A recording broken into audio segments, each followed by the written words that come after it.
Hello. From the studio in Nitro, West Virginia, this is Unreasonable Doubt. It's a podcast about West Virginia University basketball.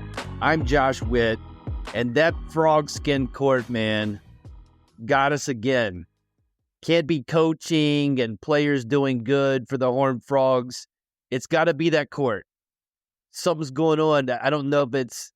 When you're watching games on that court, does it look like the court pulsates sometimes? Like it's...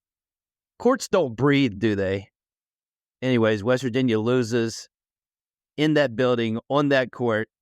And they had a 12-point lead in the first half, gave it up by halftime, led it 1 after 20 minutes, then went down 11 with 8 minutes left, pulled back even with under 4 minutes left, and then this was a sequence that I think decided it. Coming out of the under 4 timeout, Amani gets an open look from 3, misses it. Toby gets a great rebound, got fouled on the putback. On top of that, the refs called the foul in that building. And then you got Toby Okani at the free throw line, which this season, specifically, it's the only time I've watched Toby Okani. It's not a good thing.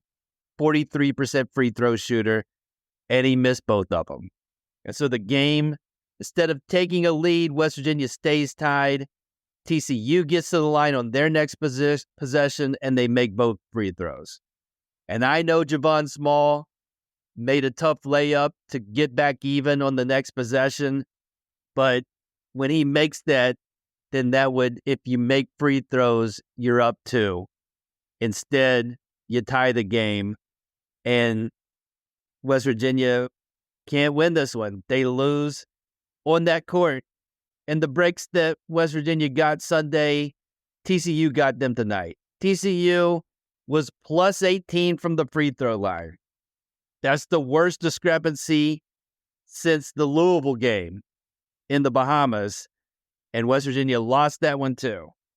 Apparently, Sincere Harris, on a shorthanded team, he turned his ankle or had an ankle injury, unable to play the last 7-8 minutes of the game. And the guy that's killing us for the Horned Frogs, you got a freshman guard with a size disadvantage out there who is giving it his all.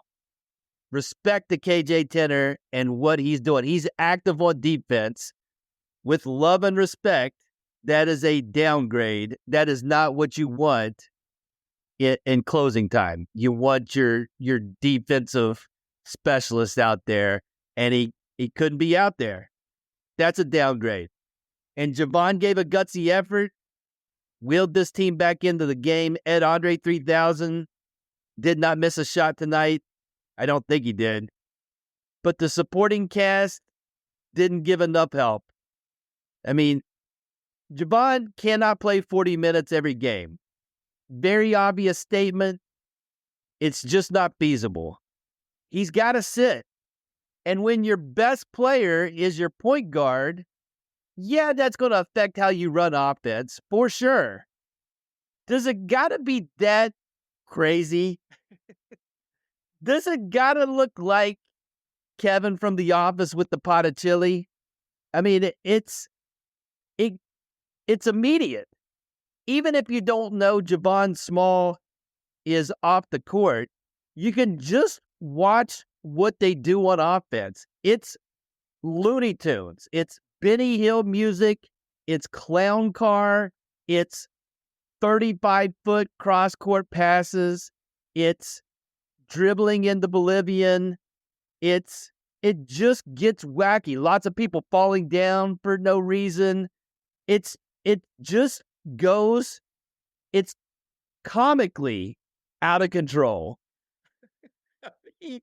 The last time Javon sat in the second half, you want to wait until the TV timeout, and you can't because it's clown car time. You can't have clown car. I mean, it's not. Your hope is to tread water when your best player is sitting. And not only can West Virginia not tread water, they're going under the water and they're choosing to try to breathe water like they're a fish. Like they got scales. Scales don't breathe. They're acting like they got gills, and we're not fish. We're humans trying to tread water, and we're just like, breathe in the water. It's bad. And I don't know how that changes. It seems to be getting worse, which is not good. Javon, projected currently Big 12 Player of the Year, having an amazing season, has to sit sometimes. Let's go from clown car to like hand visible in the quicksand. Yeah, we're sinking. Yeah, we're down there, but at least you can see a sign of life, like a hands out, a swimming motion is being seen. That's better than what we're getting currently, right? It's just bad. And Amani's 2 points tonight were West Virginia's. That was his only 2 points. They were from the free throw line, and that's West Virginia's only free throws that were made tonight. 2 for 5. Not great. Not great on shooting 5 free throws, and not great Amani getting his only 2 points from the free throw line. JP, open looks, and love that guy. He is not affected by missing shots. He wants the ball in his hands. He wants to take the shot. He made the 3 to get the game tied late in the second half, but that was his only made basket. He was 1 for 9 tonight. And West Virginia goes back to bad 3-point shooting. Took 30 of them tonight, only made 8. Sunday, they were 9 for 18. So that is a pattern as well in Big 12 play. If they're taking a bunch of threes and not making them, that's usually trouble. Joe made 3 of those 8 threes tonight, but he couldn't get stops defensively. The guy he was guarding was getting to the basket, and it was borderline matador defense from Joe, who's been great. Joe has won West Virginia games. Tonight, couldn't be out there. It was Coach DeVries with Sincere out, and the option was Joe or KJ, and he went with KJ, and I think that's fair given what Joe has given up defensively. And speaking of KJ, freshman, these minutes are going to help him in his future college career. Just stating facts, KJ has played 33 minutes for this team in the last 3 games, has not taken a shot. He has not made a shot. He got injured, missed a couple of Big 12 games. My man KJ has not made a shot since the Kansas game. That was last year. That was 2024. And I'm saying this because think about how great this season has been. Despite the injuries and the weird stuff that's happened, first-year coach, all new roster, currently 14-8, currently projected in the NCAA tournament. That doesn't change with this loss tonight. It's not a bubble team. They are currently in. So much fun. They're playing 8 guys. And there's 2 sides of the ball. There's defense, which for the most part this season has been excellent. Offensively, they struggle. And they're playing 8 guys. One of those guys is in the rotation and hasn't attempted a shot in 3 games and has scored in 1 of the 11 Big 12 games. He missed 2. But he scored in 1 Big 12 game. That's one of your guys on offense. Another one of your guys, a starter on a team that 47% of their shots are threes. One of your starters has played in every game, taken at least 1 3 in 17 of those 22 games.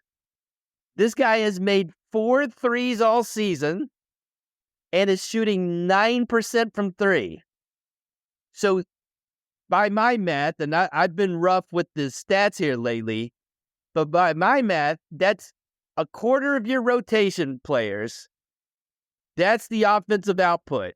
Offensive mean putting the ball in the basket. You're 1/4 of your scoring has those kind of stats. Hasn't taken a shot in 3 games and made one shot in Big 12 play, and one is shooting 9% for the season from three. And you're still 14-8 and trying to make the NCAA tournament. It's amazing.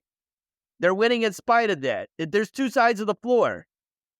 Both of those guys, one of those guys is really good at defense. The other, better than I expected, and is a freshman. So I'm not trying to throw shade. It's a compliment to this team, this coaching staff, that they've won 14 games with that kind of. It's wild. It's wild. And of course, it's because you've got a Big 12 Player of the Year guy compensating for that. And he was really good again tonight. The Frog Court. I said last episode, speaking of bad with stats, I said West Virginia hasn't won on that court since 2017. Not true. Sorry. But I'll stand by this one because the one win since 2017 that West Virginia's gotten on the Frog Court was pandemic season. And pandemic season, there were 1,900 people in that building. And that is a less tough environment than the 4,900 people that was there tonight. Truthfully, you see all those empty seats tonight and you say, that could be a pandemic crowd. I can't believe there was 3,000 more people. But you lose that one. And you gave yourself a chance at the end, and you just couldn't make free throws and couldn't have your defensive specialists out there because of injury. Revenge game coming at the end of the month. But West Virginia has now lost 4 out of 5. Not on the bubble yet. Firmly in, according to all the people that do bracketology. Currently projected a 9 seed. Plenty of chances in their last 9 games to get some wins, to keep that status. But they got to find them. And they can't just pack it in and they're going to make the tournament. They got to get some wins in these last 9 games. And they're going to have to do it without Tucker. Call was finally made. The announcement was made this week. Tucker going to have surgery on his shoulder, out for the season. He'll most likely be granted a medical waiver. And from the announcement, he intends to play one more college season. So obviously, the deeper we got into the season, the more we all knew that in our hearts that Tucker wasn't going to come back this season. It is a definitive answer. It's not the answer we want, but there is good in knowing. Instead of holding on hope, like, what about Tucker? What's his status? We've got his status now. And so you can deal with that. It's not a question that's in the recesses of your mind. Now, still no confirmation on Jaden Stone. And we might get resolution on that before the end of the season, or we may not. At some point, there'll be resolution. At the end of the season, we'll know Jaden's future with WVU. That will happen. I don't know if it's going to happen. It is a little bit easier because he hasn't played a game. So I think the writing's on the wall there as well. But to put a bow on Tucker's season, he plays 8 games, averages 15 and 5 in those 8 games, shoots an amazing 47% from 3. And his high mark was the Arizona game in the Bahamas. He made 8 threes in that one. Also, his last game for this season was against Georgetown and hit a 3 that kind of finished the run that kind of put Georgetown away. We'll have the off season. Well, let's not get into Tucker's future and how that affects what this team's going to be next year. And yes, there's going to be, we get to the end of the season, whenever that is, lots of guys that are on their last year of eligibility. Those are guys that'll need to be replaced. Won't be as crazy as last offseason where you flip a whole roster. It's going to be substantial. But this is the Tucker news is, and we wish Tucker good health and a speedy recovery.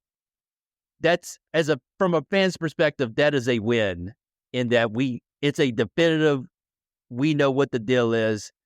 Wish that in Javon Small's incredible season that he's having, how much better he could be with Tucker out there. I mean, do you think this is the perfect example when we're talking about Benny Hill music and clown cars? If Coach DeVries is able to stagger the minutes to where Tucker is out there while Javon is sitting, if Tucker is out there, is it clown car time? I would argue it is not. And that's the biggest example. Take the 47% from three, his ability to have the offense run through him. Just that clown car, it takes the clown car out and gets Javon rest. Maybe the same amount of rest, but instead of trying to breathe water, I think you could have treaded water with that guy in the lineup. So it's what could have been. The future will be the future. It'll come before we know it, but we wish Tucker a speedy recovery. Unreasonable Doubt is under the Smoking Musket umbrella. Go to smokingmusket.com. Read posts about WVU sports, daily throwdown. Check that out. Go to the Discord. We're talking about WVU sports and other stuff on the Smoking Musket Discord. Link for that is in the show notes. Listen to West by Pod, the WVU football podcast under the Smoking Musket umbrella. Do all that stuff. Smoking Musket. The next game for WVU, back home Saturday, 5 p.m., ESPN Plus, to face the Utah Utes. Very limited experience with Utah since they've joined the Big 12. West Virginia didn't play Utah in football this season. The fan base coming into the Big 12 for Utah, at least on the internet, not thrilled to be in this conference. But Utah doing okay in basketball. They have the same record as WVU in conference. They're 5-6. They beat Colorado, poor Colorado, over in the Big 12 this season. Utah has beat TCU on the Frog Court, so they're impervious to the Frog Court's powers. That's their only road win of the season on the court West Virginia lost on tonight. They've lost their other road games in Big 12 play, most of them substantially. Lost by single digits in Stillwater. I have not seen 1 minute of Utah basketball. My Utah memories as a WVU basketball fan go back to the Gail Catlett days, where West Virginia lost to Utah in the Sweet 16. I believe that was a Andre Miller-led team. Yeah, Michael Doliak. That's all I got for Utah. So that's not great analysis. According to Ken Pomeroy's computer, they're a tall team. They're good, and thus they're good at offensive rebounding. I would assume those two things go together. They have twins. That's not according to Ken Pomeroy's computer. That's based on the roster. There's two Madsons out there who are about the same size and are seniors, and I've confirmed this, twins. So always interesting when you're playing a team with twins. They are good, but they're not great at defense. And that's what I got for Utah. West Virginia is going to be a favorite for the first time in a while. I'm not calling this a must-win for the Mountaineers with 9 games left. We're not in must-win territory. What I will say is the alarms start sounding if West Virginia drops this one. Because remember, The last time West Virginia was home, they lost to Arizona State. So that loss hasn't aged well. Arizona State struggling out here. West Virginia, if they lose this one, now we start getting into must-win situations for the rest of the season. Again, firmly in the NCAA tournament currently. And they can stay firmly in by getting wins like a game on Saturday. We'll see what happens. That's it for this episode of Unreasonable Doubt. Listen on all the platforms or just pick one: Apple Podcast, Spotify Podcast, Overcast Podcast. Did I say Apple Podcast? YouTube? Until next time, I'm Josh Witt, WVU for the 2024-2025 season.